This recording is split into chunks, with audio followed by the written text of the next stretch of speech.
pied d'Ahin, quelques convaincus ont imaginé la Métive, un lieu de résidence d'artistes. C'était il y a 15 ans, et si le site s'est transformé au fil du temps, il n'en a pas moins gardé son souffle originel.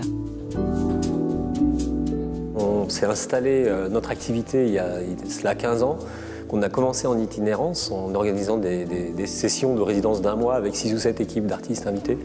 Et nous étions toujours à la recherche d'un lieu où nous implanter. Et un jour, par hasard, nous sommes arrivés dans ce village qui est absolument magnifique. L'accueil de la population a été fantastique. Et il y avait une vraie volonté en plus, une appétence pour la création artistique, une envie de faire de ce lieu un lieu culturel. La Métive, c'est d'abord un lieu de résidence d'artistes, de création pluridisciplinaire, du spectacle vivant en passant par le cinéma, la littérature ou bien les arts plastiques et la photo.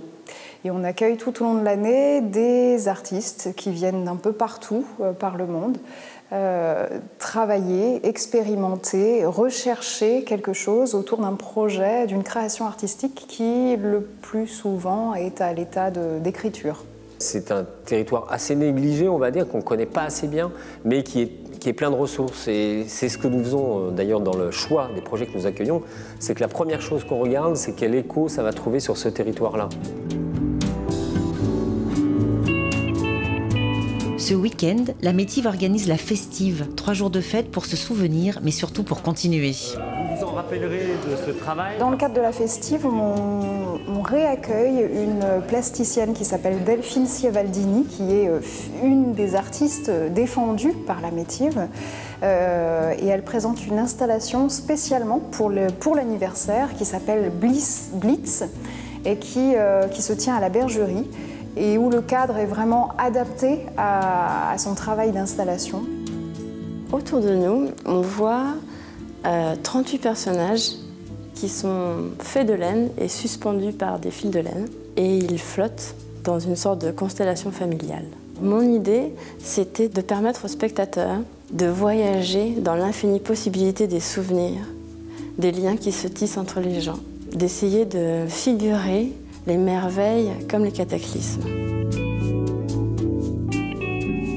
En fait, on se rend compte qu'ici, c'est une mine d'or pour les créateurs. Il y a plein d'endroits totalement négligés, il y a des espaces libres aussi, c'est-à-dire qu'on peut essayer des choses qu'on ne peut pas essayer ailleurs parce qu'on a peur de se casser la gueule. Ici, on peut tout essayer. Et pour les créateurs, c'est un terrain de jeu formidable.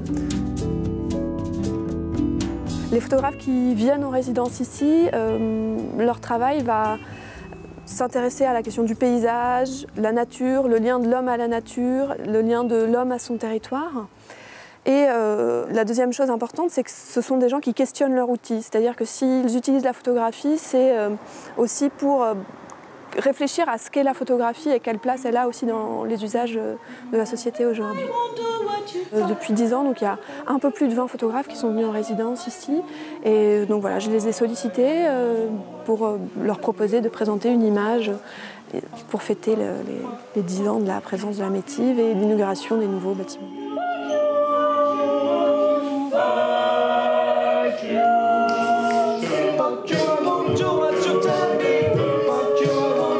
L'aspect international, c'est par la diffusion et le rayonnement. Il y a des choses qui sont venues ici et qui ont voyagé dans le monde entier. Il ne faut pas négliger non plus la soif des gens d'ici à avoir le monde extérieur qui vienne. Parce qu'il y a cette part-là auquel on doit répondre, on se doit de répondre. Les territoires, on va dire, isolés, ne le sont isolés que parce qu'ils sont des fois oubliés ou négligés. On est dans un territoire où l'agriculture est très présente. Et là où il y a l'agriculture, comme nous dit le maire du village, il faut aussi mettre en avant la culture.